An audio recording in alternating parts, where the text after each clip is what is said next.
De onde surgiu essa ideia de começar esse podcast, Michel? Cara, foi numa mesa de bar. Eu tava sentado no bar com os amigos. Aí aquele conversa de bar, sabe? Que todo mundo quer tirar uma teoria do bolso e começar a achar que sabe muito bem de alguma coisa. E aí não foi, deu certo. Daqui a pouco levanta um de um lado e fala assim: tô apaixonado por conta do feromônio, do fulano de tal, que é especialíssimo nisso. E aí na neurociência disseram que esse bagulho é importante. Aí daqui a pouco levanta outro e fala: não, porque eu li as teorias evolucionistas e eu sei que se o fulano é alto demais, ou baixo demais, tronco largo demais, automaticamente já começa a produção do óvulo sei lá da onde, porque facilmente a mulher já acha que ele é um bom gene. Aí apareceu daqui a pouco um outro dizendo: não, porque tem que saber como é que o fulano resolveu o complexo de Édipo dele. Porque esse é um negócio que se resolve com 3 a 5 anos. E eu, do ponto de vista antropológico, via aquela bagulhada toda e falava assim: rapaziada, presta atenção no que eu vou falar agora. Presta atenção. Se é verdade que alguém se apaixona por alguém por causa do feromônio, quem não produz feromônio então é incapaz de gerar paixão em alguém ou de se sentir apaixonado. E pro mesmo lado, quando eu olhava aquele negócio do Édipo, eu dizia: eu tinha acabado de voltar da Índia.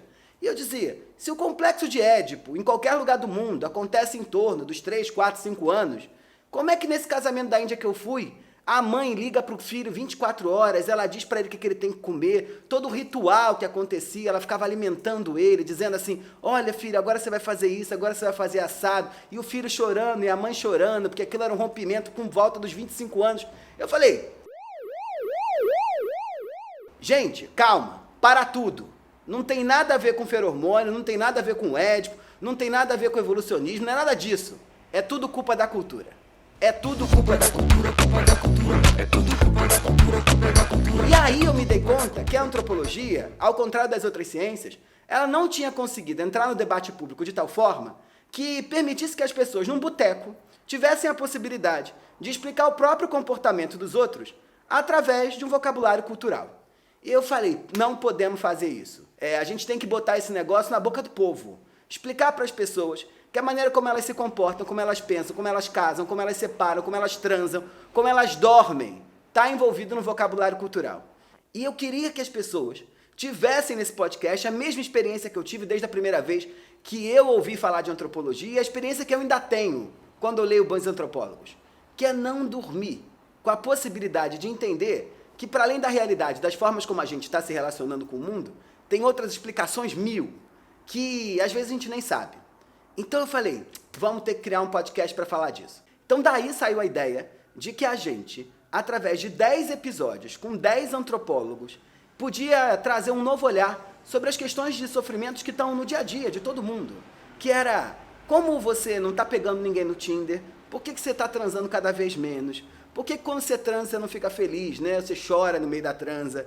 Por que você, quando volta para casa, fica chateadíssimo porque achou que não encontrou a pessoa amada? Por que você está sofrendo tanto por amor? Em geral, essa dúvida ou esse problema cai sempre no colo do indivíduo, dizendo para você: olha, você não está performando bem, não seguiu o guru certo, não está falando com a pessoa correta, não está fazendo passo a passo, não está sendo responsável afetivamente nas suas relações. Quero mostrar para todo mundo que você tem uma parcelinha de culpa nesse negócio, mas na real, a cultura é que está bagunçando o negócio todo. Então, ao longo desse podcast, a gente vai entrar de cabeça nesse processo que é entender muito facilmente como a cultura vem conformando novos contornos para os nossos relacionamentos e tem gerado essa pá de sofrimento. Foi daí que saiu a ideia do É Tudo Culpa da Cultura, que é um podcast de um antropólogo com outros antropólogos para não antropólogo. Então as pessoas vão entender coisa complexa de um jeito fácil, num assunto que elas estão interessadas pra caramba, que é o coraçãozinho, né? Tá todo mundo com o cotovelo meio arranhado, no mínimo, pode estar casado, misturado, no Tinder, na bagaça, enquanto for. Você tá sofrendo, porque não tem como encontrar o outro sem sofrer.